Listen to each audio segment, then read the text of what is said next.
할렐루야. 아멘. 여러분 지난 한 주간도 하나님의 은혜로 승리하셨을 줄로 믿습니다. 하루하루 우리에게 주어진 삶을 믿음으로 여러분 살아가시고 승리하시기를 바랍니다. 할렐루야. 여러분들의 삶에 하늘의 놀라운 은혜와 그리고 회복의 축복이 함께 하시기를 예수님의 이름으로 축복합니다. 아멘. 날씨가 점점 더워지면서 또 현장 예배를 드릴 때 참 여러 가지 걱정도 됩니다. 속히 코로나19에 이 어려움들이 다 종식이 되어야 되는데 워낙 전파력이 강하다 보니까 좀처럼 잦아들지 않는 것만 같습니다. 코로나 상황이 안정되고 또 백신과 또 치료제가 개발될 때까지 우리 개인적인 그런 방역에 더욱더 협조해 주셔서 여러분 우리가 또 예배드리고 또 함께 모이는데 부족함이 없도록 최선을 다하는 또 저와 여러분 되실 수 있기를 주님의 이름으로 축원합니다. 제가 요 몇 주간이 함께 말씀을 나누면서 세상이 우리의 영성의 실습 장소입니다, 이런 말씀도 함께 나눴던 것 같습니다. 또 감사에 대한 설교를 하면서 우리가 느끼든지 느끼지 않든지 참 우리가 고백할 만한 것들이 너무 많습니다. 그런 이야기도 함께 말씀을 드렸습니다. 불평과 원망이 아닌 그런 감사의 고백을 하며 살아가는 것이 얼마나 우리의 삶의 은혜가 되는지 모릅니다. 그런데 여러분, 세상의 사람들이 생각하는 그런 감사와 또 우리 그리스도인들이 생각하는 감사는 사실 근본적으로 다릅니다. 내가 어떤 존재인지를 깨닫고 그리고 알아가는 그런 과정을 통해서 또 내가 어떠한 삶을 살 수 있는 그런 사람인지를 알아가는 과정을 통해서 오늘 우리는 세상의 사람들과는 다른 놀라운 은혜의 삶을 누릴 수 있다라고 하는 것입니다. 저는 오늘 이 말씀을 통해서 은혜의 개념을 좀 다시 또 묵상하고 생각해보는 시간을 가지려고 합니다. 이 말씀을 통해서 하나님 놀라운 은혜를 더욱더 깨달아가는 우리 모두가 되시기를 주님의 이름으로 축원합니다. 첫 번째 함께 나누기 원하는 것은요, 복음의 핵심은 바로 예수 그리스도의 죽으심과 부활하심이라고 하는 겁니다. 오늘 본문의 말씀 여러분 잘 아시는 것처럼 사도 바울이 고린도 교회에 보낸 편지입니다. 그 중에서도 오늘 고린도 전서는요 16장까지 되어 있기 때문에 15장은 가장 마지막 쪽에 있는 16장이 거의 인사말이기 때문에 마지막에 있는 부탁하는 중요한 그런 말씀입니다. 이 15장에는 고린도 교회 성도들에게 복음의 핵심에 대해서 사도 바울이 다시 정리해서 말해주고 있는 그런 내용들이 나옵니다. 그 내용을 상기시켜주고 그리고 그 복음을 통한 믿음 안에서 굳세게 굳건하라, 그런 표현을 하고 있는 걸 보게 됩니다. 우리 1절 말씀입니다. 1절 말씀 우리 같이 읽겠습니다. 시작. 형제들아, 내가 너희에게 전한 복음을 너희에게 알게 하노니 이는 너희가 받은 것이요 또 그 가운데 선 것이라. 아멘. 여러분, 이미 사도 바울이 고린도 교회 성도들에게 또 고린도 교회의 또 많은 사람들에게 복음을 전했고요, 이 전한 복음을 너희에게 알게 하노니 그것은 뭐예요? 지금 다시 깨우치고 다시 상기하고 다시 그 뜨거웠던 마음을 회복시키겠다는 그런 고백입니다. 이는 너희가 받은 것이요 또 그 가운데 선 것이라. 나는 복음 없이 살아가는 그냥 약간 존재인 것 같습니다라고 고백하지만 이미 우리는 그 은혜로 살아가고 있는 그런 사람들이라고, 복음 가지고 있는 사람들이라고, 그리고 그 믿음 위에 서 있는 사람들이라고 사도 바울은 강조하여 말하고 있는 것입니다. 여러분, 2절입니다. 우리 2절 같이 읽겠습니다. 시작. 너희가 만일 내가 전한 그 말을 굳게 지키고 헛되이 믿지 아니하였으면 그로 말미암아 구원을 받으리라. 너희가 만일 내가 전한 그 말을 굳게 지키고 라고 하는 것은 어떤 날은 믿음이 있는 것 같은데 어떤 날은 믿음이 없는 것 같고, 또 어쩔 때는 또 희미해지는 것만 같고, 또 어쩔 때는 또 원망이 되고, 또 내가 정말 예수 믿는 건 맞는가? 그런 의심도 들 때도 있고, 여러분 그럴 수 있다는 거예요. 그러나 오늘 우리가 받은 복음과 은혜 가운데서 그것을 마음판에 굳세게 지키고 그리고 헛되이 믿지 아니하며, 헛되이 믿는다는 게 뭐예요? 말로만 믿고 생각으로만 믿는 것이 아니라 마음속 깊이 이제 그걸 정말 믿어서 그 믿음의 고백대로 우리가 살아가는 것, 바로 그것이 진짜 믿음이라고 성경 우리에게 말하고 있다라고 하는 겁니다. 여러분, 그런데 오늘 본문에는요, 복음의 핵심을 말합니다. 3절과 4절에 보면 이렇게 말하지요. 우리를 위해 십자가에 죽으시고 3일 만에 부활하신 그 사건을 말합니다. 여러분, 복음을요, 이렇게 또 축약하고 좀 간단히 말하면, 예수님이 나를 위해서 십자가에서 죽으시고 또 나를 위해서 또 3일 만에 부활하신 사건을 우리가 복음이라고 합니다. 그 복음은 뭐예요? 내가 그 사람을 믿고 내 죄를 사하셨음을 믿을 때에 오늘 우리는 우리의 죄의 문제가 해결되고 하나님의 자녀로 그 은혜를 누리고 살아가게 되는 줄로 믿습니다. 우리 천국 구원받는 삶을 살아가게 된다고 하는 거예요. 여러분, 가장 중요한 건 뭐예요? 나를 위해 죽으셨다는 겁니다. 나를 위해 부활하셨다는 겁니다. 그 사건은 능력입니다. 놀라운 사건입니다. 할렐루야. 아멘. 나를 위한 사건으로 믿고 고백하는 사람들마다 구원의 은혜가 있다고 분명히 성경 우리에게 말하고 있다라고 하는 거예요. 여러분, 우리가 대가 지불한 건 아니지요. 그런데 여러분, 복음은 공짜가 아니에요. 목사님 이상합니다. 이단 아니세요? 여러분, 왜 복음이 공짜가 아닐까요? 우리가 지불한 건 없지만 예수님이 지불하셨어요. 예수님이 십자가에서 죽으셨어요. 예수님이 생명값 치르셨어요. 할렐루야. 그래서 우리가 그 복음을 우리는 그렇게 받을 수 없기 때문에, 우린 자격이 안 되기 때문에 주님의 은혜로 우리가 거저받은 그런 하나님의 백성인 줄로 믿습니다. 여러분, 예수님께서 그렇게 죽으셔야만 될 정도 우리의 죄값은 너무나 참혹한 것입니다. 우리가 해결할 수 없는 것입니다. 그래서 예수님이 나서야만 되셨고 감당하셔야만 됐습니다. 그리고 그 모든 죄악과 저주를 십자가에서 끊어쳤다라고 하는 거예요. 부활하심으로 그 사랑과 승리를 증명하셨습니다. 우리에게 그 승리가 이제 우리 것이 되었어요. 할렐루야. 아멘. 여러분, 우리가 승리한 사람임을 믿으시기 바랍니다. 그 믿음이 좀 중요해요. 그 어떤 것도 우리를 무너뜨릴 수 없음을 믿으시기 바랍니다. 아멘. 우리는 하나님의 자녀이고 그리고 하나님의 선택받은 은혜의 사람임을 우리는 깨닫고 살아가야 합니다. 로마서 1장 16절에는 말씀 한번 보여주실까요? 이 복음은 모든 믿는 자에게 구원을 주시는 하나님의 능력이 됨이라, 이렇게 중간에 나옵니다. 이 복음이 어떤 복음이요? 나를 위해 죽으시고 나를 위해 부활하신 주님, 모든 믿는 자에게 구원을 주시는 하나님의 능력이라 성경 분명히 우리에게 말하고 있습니다. 그런데 오늘 사도 바울이요, 5절부터 8절까지는 주님의 부활하심을 본 사람들 나열합니다. 이 사람들이 뭐라고 할까요? 나를 위해 죽으셨도다, 그리고 나를 위해 부활하셨도다, 이런 고백을 하고 있는 겁니다. 여러분, 믿는 것도 너무 중요하지만, 죽으셨다는 걸 믿는 것도 중요하지만, 부활하셨음을 믿는 것도 또한 너무 중요합니다. 이런 부활하심을 믿지 않는 사람들에게는 복음의 의미가 없기 때문에 그래요. 왜 그럴까요? 여러분, 이 세상에서요, 어떠한 존재가 의인이, 어떤 선한 사람이 다른 사람 위해서 대신 죽었다 할지라도 그런 사람도 있잖아요.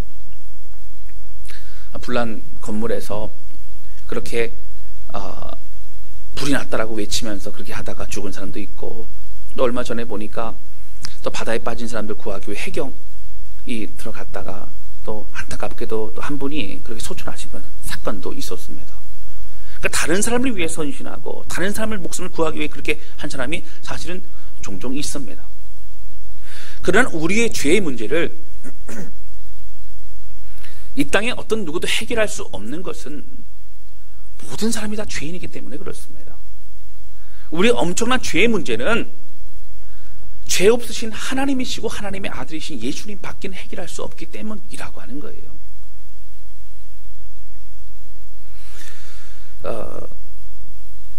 하나님이시기 때문에 죄가 없으신 주님께서 우리를 위해 죽으심으로 죄를 짊어지셨고 감당하셨습니다. 그리고 부활하심으로 하나님이시고 하나님의 아들이심을 증명해 보셨고, 그리고 그 부활의 권능이 이젠 우리의 권능이 되어서 이 땅을 살아갈 때 주눅들지 않고 그 승리로 살아갈 수 있게 우리에게 허락하셨다고 하는 거예요. 할렐루야. 우리는 이미 승리한 사람입니다. 사랑하는 성도 여러분, 제가 다른 얘기 하지 않아도요, 이 한 가지만큼 오늘 꼭 기억하셔야 합니다. 이 주님께서 우리 자신을 위해서 십자가에서 죽으셨고, 또 우리 자신을 위해서 사망 권세를 이기시고 부활하셨음을 믿으시기 바랍니다. 이 복음은요, 저는 사실 이런 복음의 내용을 접할 때마다, 묵상할 때마다, 읽을 때마다 어떻게 그 마음이 참 뜨거워지는 줄 몰라요. 알고 있는 거지만 다시 뜨거워집니다. 다시 재가열합니다. 재보온합니다. 그러므로 식어졌던 마음이 새로워지게 된다라고 하는 거, 이 진리이기 때문에 그렇습니다. 오늘 1절 말씀과 같이 우리가 이미 받고 믿고 있는 이 복음을 여러분 날마다 기억하여서 그 믿음 위에 굳세게 서 있는 우리 모두가 되시기를 주님의 이름으로 축원합니다. 다른 사람이 아니라 나를 위해 죽으신 자랑, 그리고 나를 위해 살아나신 부활의 권능, 온 인류를 새롭게 하신 놀라운 그 사건, 여러분 그것이 바로 우리를 향한 사건입니다. 여러분, 저도 방황하다가요, 이 주님이 나를 위해 죽으셨고 나를 위해 부활하셨음을 믿고 또 경험하고 주님 만나고 제 인생이 바뀌어버렸어요. 나를 위해 죽으신 그 주님 때문에 내가 이제 주를 위해 살아가고 있다는 고백을 하게 됩니다. 여러분, 이 얘기는 복음 아는 사람들은 다 선교지 가고 뭐 복음 아는 사람 다 목회하고 이렇게 해야 되는 그런 얘기 아닙니다. 우리가 삶에서 우리가 만나는 장소, 또 만나는 사람들, 뭐 모든 곳이 다 우리가 복음전을 전하고 또 그리스도의 사랑을 나눌 수 있는 그런 중요한 실습 장소이고 순종의 장소인 것을 여러분 기억하시기를 주님의 이름으로 축원합니다. 두 번째 함께 나누기 원하는 것은요, 맨 나중에 만삭되지 못하여 난자 같은 나를 만나주신 은혜라고 하는 겁니다. 오늘 말씀의 사도 바울은 참된 복음과 그 믿음 위에 바로 서 있어야 된다, 흔들리지 말아라, 뭐 이런 얘기를 합니다. 여러분, 사실 고린도 교회는 제가 늘 말씀을 드렸지만 그 고린도라는 그 도시 자체가 굉장히 큰 도시였고요, 교통의 중심지였고요, 그리고 물류의 어떤 중심지였기 때문에 번화했습니다. 그러니까 풍성하다 보니까 세속적이었고 그 도시 자체가 그랬죠. 근데 그런 곳에서 교회의 다음을 유지한다는 건 참 어렵습니다. 그러니까 교회 안에도 뭐가 들어와요? 세속적인 어떤 사고와 가치관이 들어오기 시작합니다. 사람들 빈부의 격차가 있기 시작했어요. 제가 주의 만찬에 대해서 함께 설교하면서 또 사실 당시의 주의 만찬은 애찬이라고 하는 식사와 함께 그 진행이 되었다고 말씀을 드렸습니다. 그러다 보니까 사람들이, 좀 있는 사람들이 맛있는 반찬, 또 다른 사람을 위해서 나는 왜 2배, 3배, 10배의 그런 음식을 해와야 되느냐 불평하면서 우리끼리 먼저 먹어버리자, 뭐 그래서 먼저 먹어버리고, 또 다른 좀 가난한 사람들은 또 음식을 먹지 못하고 또 그렇게 불평하고 원망하고 또 나뉘어지고 그런 일들이 많이 있었다라고 제가 말씀을 드렸습니다. 어떠한 사람들은 신유의 은사를 받게 되고, 어떠한 사람은 예언의 은사를 받게 되고, 어떠한 사람은 또 헌신의 은사를 받게 되고, 이런 여러 가지 은사 속에서 또 은사가 조금 아직 더디게 나타나는 사람, 또 은사가 또 덜 개발된 사람, 많은 그런 사람들이 있잖아요. 그 사이에서 갈등이 있었던 거죠. 여러분, 그러한 곳에서 정말 필요한 건 뭐예요? 흔들리지 않는 겁니다. 당시 세속적인 가치관과 이 모든 것이 들어와도 내가 믿고 있는 예수 그리스도의 은혜와 이 말씀에 굳건하게 나는 서 있겠노라 고백하면서 그렇게 살아가라. 이것이 우리가 살아가야 될 우리의 삶의 방향이라고 사도 바울은 다시 한번 강조하여 그렇게 말하고 있는 것입니다. 여러분, 4절 보시면 이렇게 나오죠. 장사 지낸마 되셨다가 성경대로 사흘 만에 다시 살아나사, 이렇게 나옵니다. 여러분, 예수님 죽으시고 이제 3일 만에 부활하셨습니다. 그리고 중요한 게 이런 5절부터인데요, 보세요.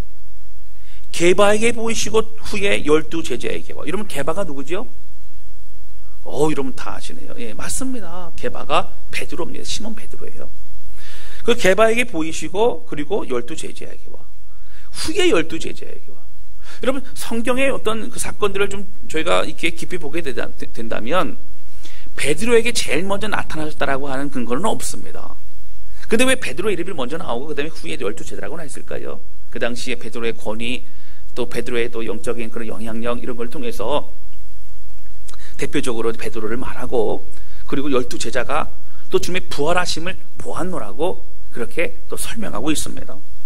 그리고 6절 보시면 이렇게 나옵니다. 우리 6절 큰 소리로 같이 읽겠습니다. 시작. 그 후에 500여 형제에게 일시에 보이셨나니 그 중에 지금까지 대다수는 살아있고 어떤 사람은 잠들었으며. 아멘. 여러분, 예수님이 죽으셨다는 거 그 당시에 다 알았어요.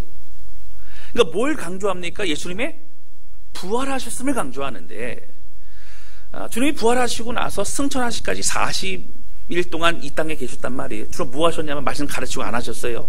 한 가지만 하셨어요. 많은 사람들에게 부활하심을 보여주셨어요. 그 사람들이 이제 증인이 되어서 이제 가는 곳마다 예수님 부활하셨다고, 이미 돌아가신 건 다 알기 때문에 부활하셨다고, 그 주님이 진짜 메시아라고 이렇게 고백을 하게 됩니다. 그때 예수님을 만났던 40일 동안 만난 사람 누구라고요? 오늘 500여 믿음의 사람들입니다. 그들은 어떻게 해요? 이제 믿음을 가진 거, 정말 주님이 부활하셨군요. 그리고 그들이 그 믿음을 가지고 살아가고, 그럼 나중에 또 그 중에서도 또 마가의 다락방에서 120명 정도 모여서 함께 눈물로 기도하고 성령을 받고 인생이 달라지는 그런 일들이 있었다라고 하는 거예요. 여러분, 그래서 이제 500여 형제에게 일시에 보이셨나니 그 중에 지금까지 대다수는 살아있고, 살아있는 사람도 있고, 또 어떤 사람들은 잠들었으며, 먼저 좀 죽은 그런 소천한 사람들도 있다라고 얘기합니다. 이제 그 다음에 보면, 여러분 7절 보세요. 7절 같이 읽겠습니다. 시작. 그 후에 야고보에게 보이셨으며 그 후에 모든 사도에게와. 아멘. 여기 야고보가 문제입니다. 여러분, 성경에 보면, 신약 성경의 사복음서에 야고보가 대표적으로 한 3사람 정도가 등장합니다. 예수님의 제자 야고보라는 이름이 2명이나 돼요. 그리고 또 누구 야고보가 있어요? 예수님의 동생 야고보가 있죠. 자, 그럼 질문 드립니다. 맞추시는 분, 선물은 준비 안 되어 있지만, 그 야고보는 누굴까요? 여기 나오는 야고보는요. 누구라고요? 네, 어떻게 하셨어요? 네, 일부에 안 들으셨는데. 네. 여기 나오는 야고보는요, 여러분, 예수님의 동생 야고보입니다. 사실 이 구절 자체를 가지고 성경학자들이 약간의 논쟁은 좀 있었어요. 그러나 대부분의 성경학자들은 이것을 동생 야고보라고 얘기합니다. 원어를 볼 때라든가 아니면 성경 전체 문맥을 볼 때 그런데요. 여러분 5절에 보시면 게바에게 보이시고 후에 누구에게 보이셨다고 나오죠? 12 제자에게 보이셨다고 나와요. 예수님이 제자였던 야고보 둘은 이미 그때 보았습니다. 그리고 7절에 이제 게바 다음에 12제자 다음에 500여 형제 다음에 이제 어떻게 해요? 그 다음에 야고보에게 보이셨다라고 그렇게 말을 하는데 굳이 야고보를 왜 그렇게 말을 할까요? 여러분, 야고보는요 예수님의 동생이었는데 당시 예수님이 공생의 사역을 감당할 3년 동안 그 동생 야고보는 예수님의 메시아임을 인정하지 않았습니다. 성경에 보게 되면요, 이 나사렛 지방에서 이제 복음을 전하고 이렇게 말씀을 나누시는데 이제 동생 야고보 어떻게 해요? 형 왜 그래? 형 정신 차려, 우리 집에 가자고 자꾸 옆에서 그렇게 했던 선생님 누구라고요? 야고보였어요. 같이 이제 구슬치기도 하고 이렇게 막 이게 자라났는데 갑자기 어느 날 말씀을 막 전하고 그리고 막 메시아라고 하고 뭐 이렇게 하니까 감당이 안 되는 거예요. 믿지 못하는 겁니다. 여러분, 마태복음 13장에 보면 57절부터 58절에 보면 그 전의 내용도 그렇습니다. 예수님께서 나사렛 지방에서 복음을 전하실 때에 거기에 있는 사람들이 뭐라고 얘기하자면요, 저 사람 이제 우리가 알고 있는 그 마리아의 아들 아니냐, 그 형제들 이름 쭉 얘기하면서요, 이 유다와 또 야고보와 그 형제 아니냐라고 하면서 믿지를 않아요. 57절 보시면 나오죠. 예수를 배척한지라 그들이 그랬습니다. 예수께서 그들에게 말씀하시되 선지자가 자기 고향과 자기 집 외에서는 존경을 받지 않음이 없느니라. 부정 단어가 여러 번 생기니까 여러분 헷갈리시는 잘 보시면 어떻게 해요? 고향과 자기 집 외에는 존경을 받는다는 얘기예요? 못 받는다는 얘기예요? 받는다는 얘기잖아요. 받는다는 얘기잖아요. 그러니까 그렇게 힘들다는 거예요. 58절 보세요.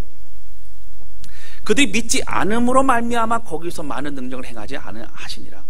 그러니까 믿지도 않고 듣지도 않으니까 어떻게 해요? 거기서 이제 일찍 나오셨다는 얘기죠.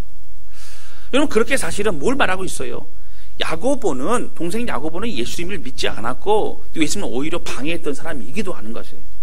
그런데 오늘 보면 나중에 이름이 등장합니다. 왜 그렇습니까? 예수님 부활하신 다음에 동생 야고보를 만나 주십니다. 그리고 야고보는 그 예수님을 어떻게 해요? 만나고 결국은 그의 삶을 주님께 드리면서 당시 초대교회의 또 중요한 영적인 지도자 역할을 감당했다라고 하는 거예요. 근데 왜 이름이 뒤에 나왔다고요? 12 사도보다는 나중에 그렇게 깨닫게 되고 회개했고 또 오히려 예수님을 그렇게 좀 힘들게 했던 사람이었다는 겁니다.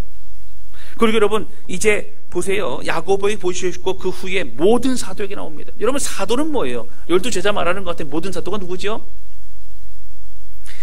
성령을 받고 그 능력으로 흩어져 복음을 전했던 많은 사람들.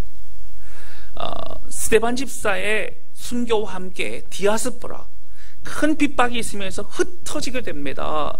그때 흩어졌던 사람들이 가는 곳마다 복음을 전했고요. 그 사람들 중에 어디까지 들어가요? 로마까지 들어가서 로마에 뭐가 세워져요? 로마 교회가 세워지게 됩니다. 로마 교회는 사도 바울이 세운 게 아니에요.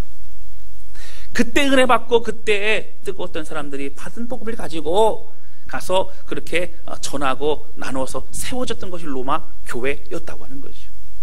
이러한 사람들까지도 이렇게 있고 그 다음에 8절 보세요. 너무너무 중요합니다. 자, 8절 우리 같이 읽겠습니다. 시작. 맨 나중에 만삭되지 못하여 난자 같은 내게도 보이셨느니라. 아멘.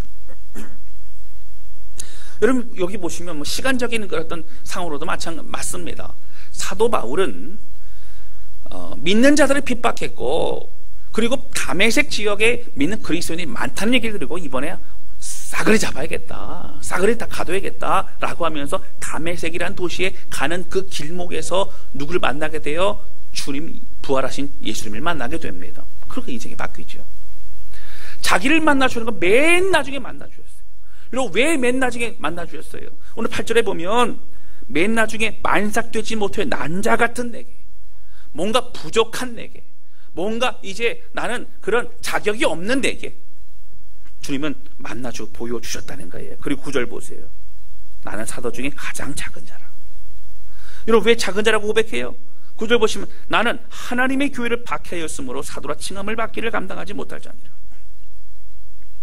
오히려 믿는 자들 핍박하고 가두고 죽이고 그랬던 사람이 어떻게 회심을 한다고 해서 이제 사도라고 하는 그 직책까지, 그 복음을 전하고 그렇게 쓰임받는 하나님의 사람으로까지 그렇게 설 수 있느냐고 하는 거예요. 나는 그래 부족한 자지만 누가 세워주셨다는 거예요? 하나님이 세워주셨다는 거예요. 예수님이 세워주셨다는 거예요. 그런 고백을 하고 있는 겁니다. 오늘 야고보 왜 얘기했을까요? 이해되시죠? 그래도 야고보는 어떻게 돼요? 자기보다는 빨리 예수님 만났다는 거예요. 부활하신 주님 만났다는 거예요. 사실 야고보도 예수님 믿지 않고 그렇게 형 왜 그래? 집에 가 빨리 정신 차려 뭐 이렇게 했던 야고보도 주님 만나고 그렇게 됐지만 사도 바울은 그 나중에 맨 나중에 만났고, 그리고 사실은 그는 교회를 핍박했던 그런 죄인이었고 감당할 수 없는 그런 하나님의 사람이라고 그는 고백하고 있는 것입니다. 오늘 무슨 얘기하고 싶을 걸까요? 사도 바울은요, 중요한 것은 그런 나지만 주님이 만나 주셨다는 거예요. 굳이 일부러 다메섹으로 가는 더 큰 죄를 저지르는 그 길목에서 주님이 나타나 주셔서 만나 주셨고 멈추게 해 주셨고 그리고 인생을 다시 바꿔 주셨다라고 사도 바울은 말하고 있는 것입니다. 여러분 10절에서 이렇게 말합니다. 여러분 잘 아시는 거죠? 10절 우리 같이 읽겠습니다. 시작. 그러나 내가 나 된 것은 하나님의 은혜로 된 것이니 내게 주신 그의 은혜가 헛되지 아니하여 내가 모든 사도보다 더 많이 수고하였으나 내가 한 것이 아니요 오직 나와 함께 하신 하나님의 은혜로라. 아멘. 여러분 우리가 잘 아시는 말씀 뭐가 있어요? 나의 다 된 것은 하나님의 은혜로다. 이런 이 내용이 여기 들어가 있습니다. 자, 그런데요, 이 고린도전서 15장 10절은요 은혜절이라고, 은혜 구절이라고 말할 정도로 은혜라고 하는 단어가 4번이나 등장을 하죠. 사실 오늘 이 은혜라고 하는 단어가 참 중요합니다. 여러분, 은혜가 뭘까요? 세상에 말하는 어떤 국어 사전적인 의미가 아니라 오늘 기독교적인 의미로 볼 때 은혜는 받을 자격이 없는 사람들이 받은 엄청난 것을 우리는 은혜라고 합니다. 그리고 예배 드릴 때 우리가 은혜 받았어요 라고 하잖아요. 그게 뭐예요? 나는 받을 자격 없는 그런 죄인이고 연약한 자이지만 하나님이 내게 말씀을 내게 주셔서 내가 깨닫고 그 엄청난 내게 주신 주의 음성을 듣게 하셨습니다. 하나님 감사합니다. 고백하는 것이 내 은혜 받았습니다라는 거예요.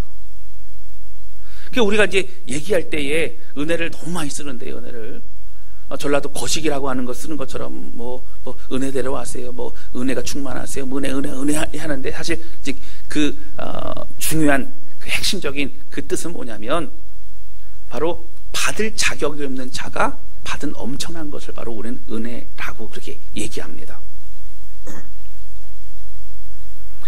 그런데 오늘 사도 바울이 말하고 있는 바로 이 은혜는 조금 달라요. 우리는 받은 것을 은혜라고 합니다. 우리는 내가 원하는 것을 이루어진 것을 응답이라고 합니다. 근데 사도 바울이 말하는 은혜는 뭘까요? 여러분, 여기 나와 있는 것처럼 교회를 핍박하고 그 누구보다도 부족하여 만삭되지 못한 그렇게 난 것만 같은 그런 자라고 스스로 그렇게 얘기를 합니다. 근데 그런 자를 만나주신 하나님이 은혜라는 거예요. 자신을 만나주신 그 하나님의 놀라운 그 손길이 은혜라는 거예요. 여러분, 우리 모두는요, 나는 그래도 예수님 믿을 만한 사람이야, 그럴 만한 자격 있는 사람이라고 여러분 말할 수 있는 분이 계세요? 감사해요. 아멘 안 하셔갖고. 예. 사실 우리 자격을 볼 때는 그런 사람 없어요. 그러나 오늘 하나님의 사랑으로, 하나님의 긍휼하심으로 우리가 선택받고 구원받은 줄로 믿습니다. 그게 우리예요. 여러분, 굳이 담에색으로 가는데 거기 나타나셔갖고, 예수님 얼마나 바쁘시겠어요? 나타나셔갖고 사도 바울에게 빛을 비추시고, 사울아 왜 내가 나를 핍박하느냐 라고 말씀하시고, 그리고 이방인들을 사역하는 자로 불러준 하나님의 놀라운 은혜가 있었다라고 하는 것이죠. 여러분, 그리고 두 번째 사도 바울이 말한 은혜가 있습니다. 그 은혜가 뭐냐면 오늘 10절에 나오는데요. 자, 10절 보세요. 중간에 보시면 이렇게 나옵니다. 처음부터 볼까요? 그러나 내가 나 된 것은 하나님의 은혜로 된 것이니 내게 주신 그 은혜가 헛되지 아니하여. 자, 뒤에 보세요. 내가 모든 사도보다 더 많이 수고하였으나 라고 나옵니다. 그러니까 모든 사도보다 더 수고하였으나, 이곳은 여러분 이 사도는 누구예요? 모든 사도가 바로 12사도를 말합니다. 여러분, 당시 12사도는 대단하지요. 사도 바울은 앞에서 말하고 있지만 자신이 사도인 건 맞지만 부족하고 연약한 자라는 것을 고백합니다. 그러나 고린도 교회를 비롯한 다른 어떤 몇몇 교회에서 에이, 사도 바울이 무슨 사도야, 바울이 무슨 사도야, 교회를 핍박했던 사람이고 예수님과 함께 있었던 12명도 아니었고 또 예수님을 부르심을 받은 것도 아니고 무슨 사도라고 얘기할 때에 나 또한 예수님을 만났고, 나 또한 예수님으로 부르심을 받았고, 나 또한 예수님의 은혜로 지금 그 주의를 감당하고 있다고 고백하는 사도라는 것을 늘 얘기했다라고 하는 거예요.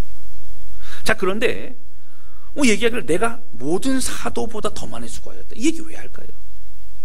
여러분, 성경학자들이요 이렇게 이제 연구하고 얘기를 하다 보니까, 여러분, 당시에 성경학자들이 참 지금 말고요, 근세 말고 중세 시대 이럴 때는 막 그 교회들이 워낙 국가 교회 중심으로 있었기 때문에 많은 사람들이 성경학자들이 많았죠.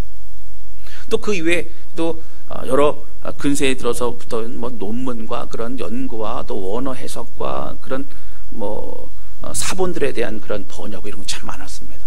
근데 그런 걸 통해서 사도 바울이 어떻게 사역을 했을까 연구한 사람이 있어요. 날짜별로, 시간별로, 지역별로 막 고고학자들도 있고 막 그랬습니다. 근데 사도 바울이요, 이 사역한 걸로 보니까 엄청나다는 거예요. 여러분 아시겠지만 신약 성경이 몇 권으로 되어 있죠? 맞습니다. 여러분 27권이 돼 있어요. 그럼 사도 바울이 지은 책은 27권 중에서 몇 권일까요? 13권이에요. 13권. 그런데 히브리서를 작자 미상으로 돼 있지만 사도 바울이 썼을 거라는 그런 대다수의 의견이 있어요. 그러면 그것까지 넣으면 14권이죠. 그렇죠? 27권 중에 여러분 13권이라고만 해도 사실 절반 정도의 그 책을 지은 참 대단한 사람입니다. 여러분 기독교의 조직신앙을 이제 완성을 하고 조직신앙을 구성할 때에 특히 구원론 또 교회론 그런 여러 가지 조직신학의 그런 내용들이 주로 어디서 나오냐면 사도 바울의 성경을 통해서 더 구체적으로 완성이 됩니다. 그의 신학적인 체계가 잡혀진 것이에요. 여러분 복음서를 통해서 복음을 이렇게 명확하게 알기는 어려워요. 복음의 삶을 사는 그리고 예수 그리스도의 삶을 그 십자가의 은혜와 그 현장을 통해서 우리가 복음을 알게 되는 거예요. 그래서 사도 바울은 그 서신서를 통해서 복음을 명확히 축약해주고 정리해주고 그렇게 합니다. 특별히 로마서 보면 이렇게 나와 있다라고 하는 것이죠. 여러분 보니까 사도 바울이 사실 12사도보다도 양적인 부분과 내용적인 부분 더 많이 사역한 거는 맞다라고까지 얘기합니다. 그러나 여러분 이것은 사도 바울을 좀 오늘 강조하고 하기 위해서 말씀을 드리는 거고요.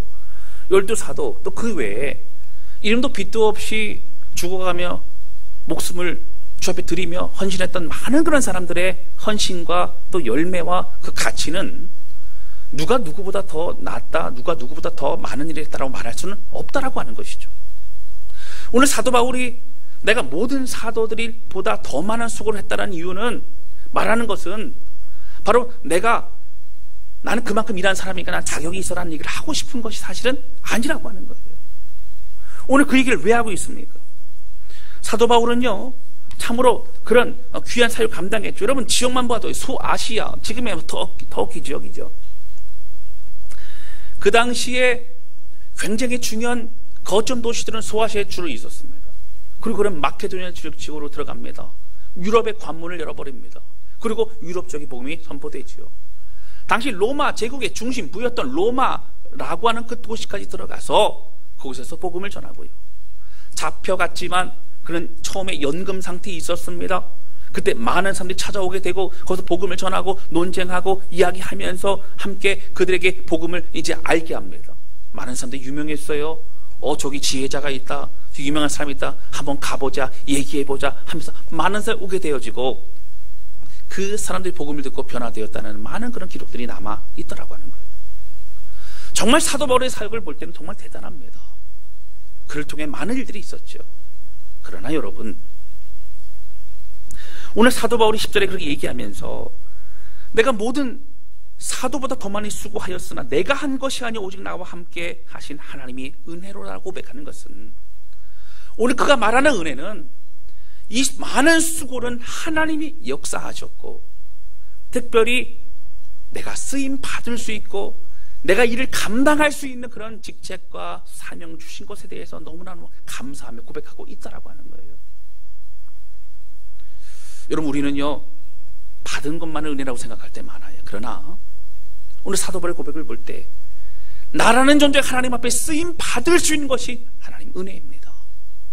하나님 주 앞에 부족한 자이지만 하나님 아무것도 아닌 자이지만 오히려 하나님 볼 때에 눈살 찌푸릴 만한 그런 과거의 삶이었지만 내가 이제 교회 나오게 되고 봉사하게 되고 섬기게 되고 또 기도로 동역하게 되고 또 물질로 또 시간으로 달란트와 은사로 하나님 앞에 마음을 들이며 교회를 세워가게 되고 주변 이웃들에게 복음을 전하고 또 선함을 나타내게 되고 이 모든 것들이 하나님 내가 쓰임받는 거 이것이 은혜입니다.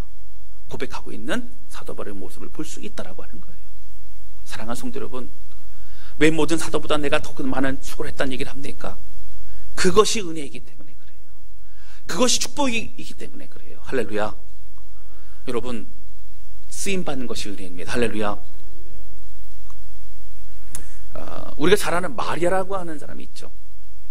사실 여러분 이제 그 캐톨릭에서 마리아를 너무 이제 우상시하다 보니까 우리가 이제 마리아 얘기를 많이 안 하지만 마리아는 참 대단한 사람입니다. 그는 신은 아니죠. 사람입니다. 그러나 참 믿음의 사람이에요. 천사가 와가지고요, 너를 통해서 이제 성령이 잉태돼서 아들을 낳을 것이다. 얼마나 청천벽력 같은 얘기입니까? 여러분, 그 당시에 요셉과 정혼했어요.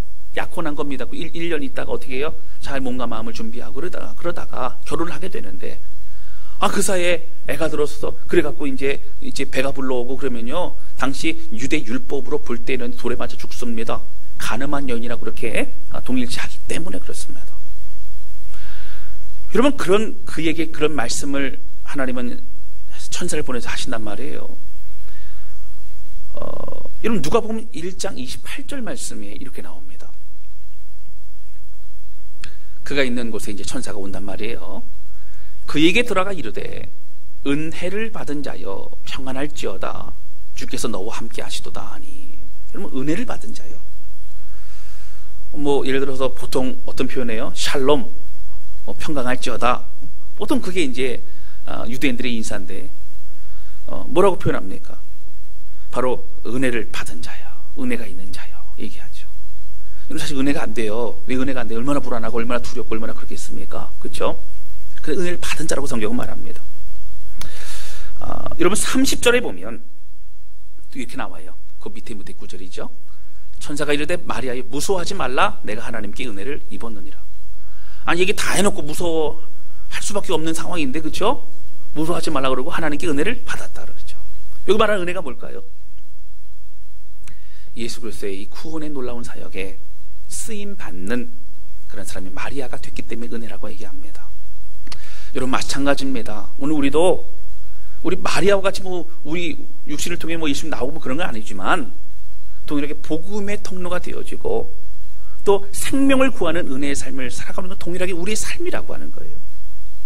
여러분, 하나님을 알고 주님이 우리를 만나 주셨고 뿐만 아니라 우리가 복음을 전하고 함께 은혜를 나누고 봉사하고 섬기고 하나 되는 것, 이 모든 것이 사도 바울이 말하는 놀라운 은혜임을 믿으시기를 주님의 이름으로 축원합니다.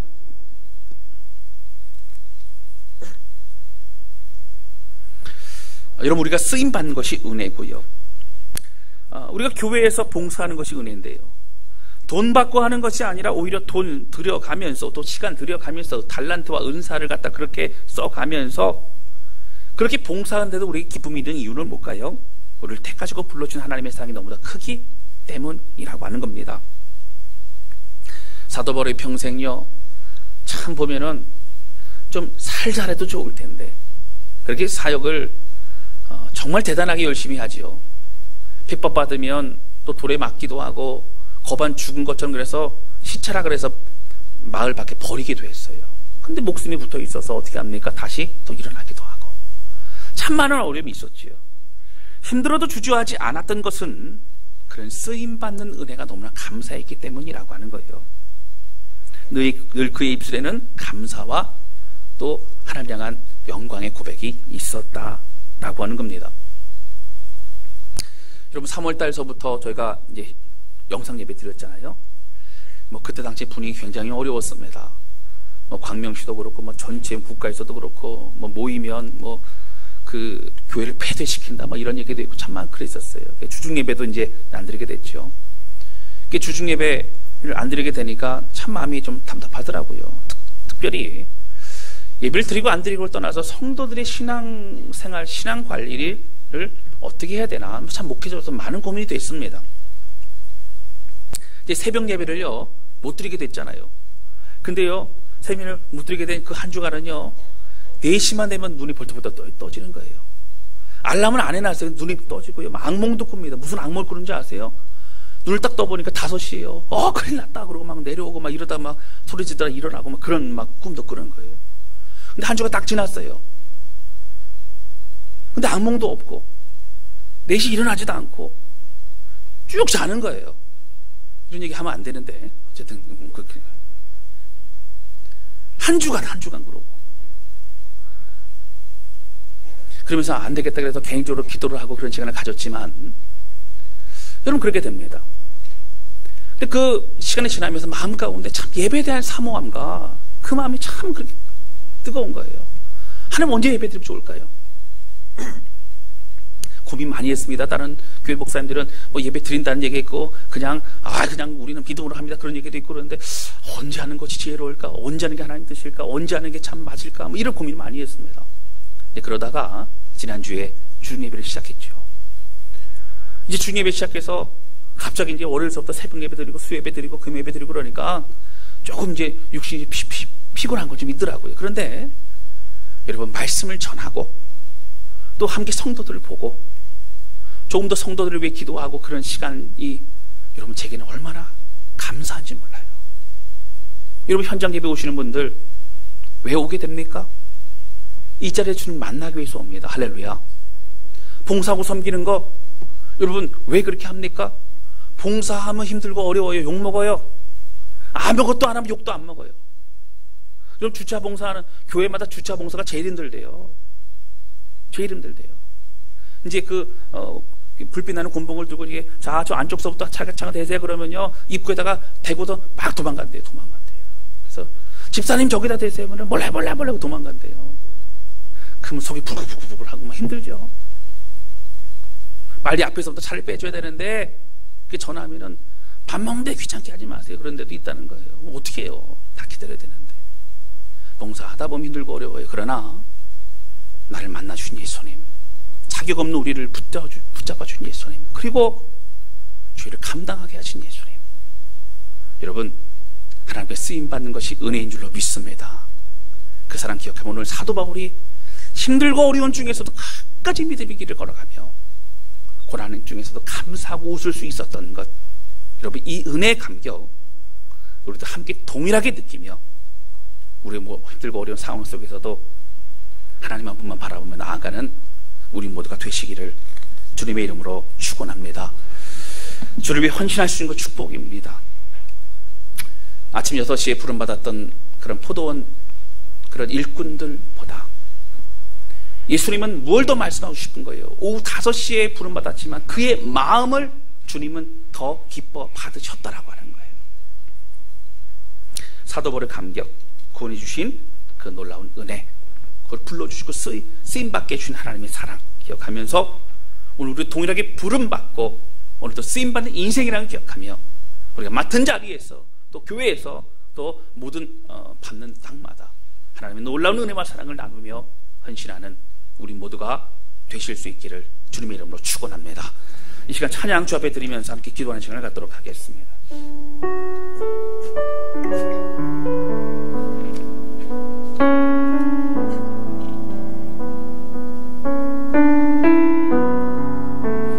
여러분 이 찬양은 사도 바울의 고백이지 않습니까? 나를 지으시니가 하나님, 나를 부르시니가 하나님, 나를 보내시니도 하나님, 이 모든 건 나의 나 된 것 하나님의 의뢰입니다. 내 능력을 한 건 아닙니다. 나라는 존재를 불러주셔서 능력도 주시고 지혜도 주시고 또 이 모든 과정 하나님이 이루셨습니다. 이런 고백을 하고 있는 거예요. 우리 뭐만 하면 돼요? 순종만 하면 돼요.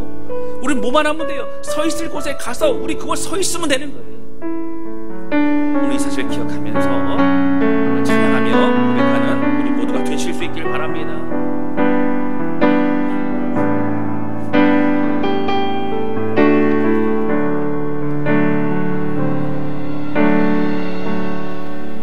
나를 지으신 이가 하나님,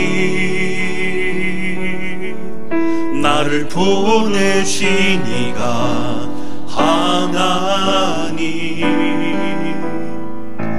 나를 보내신 이도 하나님, 나의 나 된 것은 다 하나님 은혜라. 다시 한번 고백합니다. 나를 지으신 이가, 나를 지으신 이가 하나님, 나를 부르신 이가 하나님, 나를 보내신 이가 하나님, 나를 보내신 이가, 나를 보내신 이도 하나님, 나의 나 된 것은 다 하나님 은혜라. 나의 달려갈 길, 나의 달려갈 길 다하도록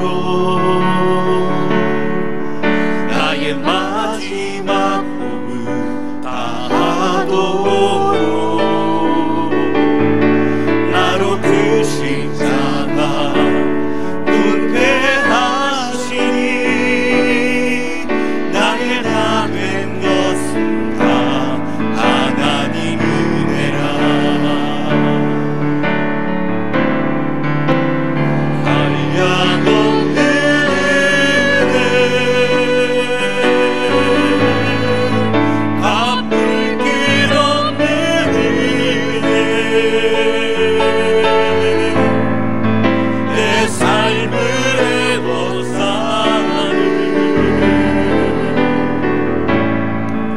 하나님의 은혜 나 주저함 없이 그 땅을 밟음도 나를 붙드시니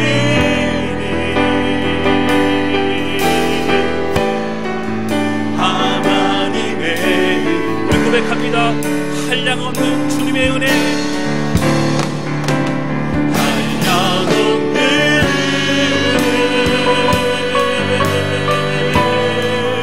갚을 길 없는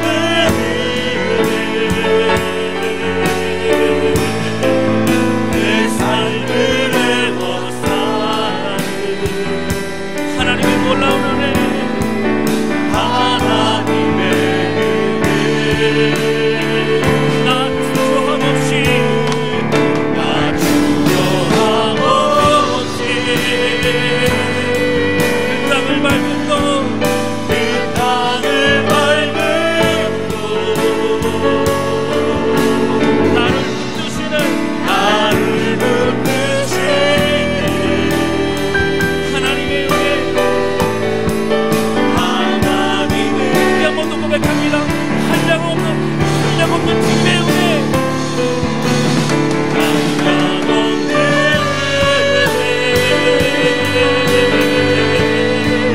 갚을 길 없는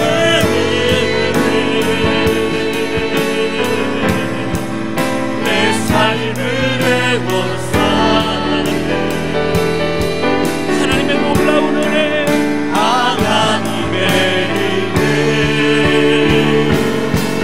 나 주저함 없이 나 주저함 없이 봉사하고 섬기고 주의 그릇으로 갈 수 있는 것을 그 땅을 밟음도 나를 붙드시는 주님, 나를 붙드시는 오직 하나님의 은혜, 하나님의 우리 함께 기도하기 원합니다. 기도할 때 하나님, 오늘 부족하고 자격 없는 우리의 모든 삶 위에 희생을 하십니다. 오늘 사도벌과 주님을 만나 주셨고, 오늘 우리에게 자격 없지만 주님을 섬길 수 있도록, 교회를 섬길 수 있도록, 주변 이들에게 빛과 소금이 될 수 있도록 참되게 그리스도를 살아갈 수 있도록 우리 하나님 감사합니다. 하나님, 받는 것만 은혜가 아니라 섬기는 것도 은혜요, 주를 위해 내 삶이 쓰임만 하나님을 알았습니다. 주여, 이제 이 은혜와 감격을 주시지 아니하고 믿음의 일을 강건하게 원하오니 오늘 주신 말씀을 깨달은 것들을 가지고 기도할 때 동네만 빼셔서 길을 모시고 사용하여 주옵소서. 우리 간절한 마음으로 주 앞에 기도하기 원합니다. 우리 같이 기도하시겠습니다. 오 하나님 아버지, 저희 마음에 감격을 구합니다. 하나님, 오늘 우리가 하나님 앞에 쓰임받을 수 있는 것이 하나님을 고백합니다. 오늘 하나님 앞에 오늘 쓰임받을 수 있는 것이 하나님 축복임을 고백합니다. 하나님 하나님의 소원하오니 받는 것만 은혜가 아니라 내가 원하는 것, 이루어진 것만 응답이 아니라 하나님 주의 뜻을 알아가는 것도 응답이고, 오늘 하나님의 쓰임받는 것도 하나님 너무나 존귀한 그러한 은혜임을 깨달았습니다. 하나님 주의 백성을 붙잡아 주시고 힘들고 어려운 가운데서도 주여 주를 위해 살아가는 것이 우리가 가장 큰 축복의 삶을 깨닫게 약속과 마음을 잡아가게 주시고, 하나님 사는 어떤 성인 가운데서도 믿음을 일어나게 도와주셔서 오늘 오로지 주의 길로 걸어가는 우리 모든 성을 대신으로 붙여주며 역사하여 주옵소서. 하나님 간절히 소원하오니 오늘 한 사람을 붙잡아 주시옵소서. 오늘 하나님의 은혜로, 하나님의 은혜로 아버지 역사하여 주시옵소서.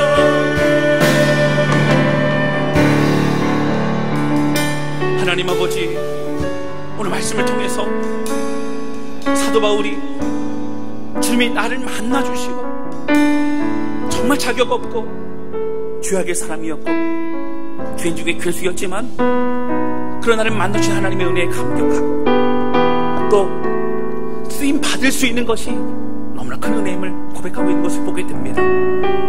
우리는 받는 것만 은혜인 줄 알았습니다. 우리는 내가 원하는 것이 이루어지는 것만 응답인 줄 알았습니다. 그러나 하나님, 쓰임 받는 것도, 내가 하나님 앞에 헌신되는 것도 은혜고, 내 뜻대로 이루어지지 않아도 주의 뜻을 알아가는 것도 너무나 귀한 응답임을 알았습니다.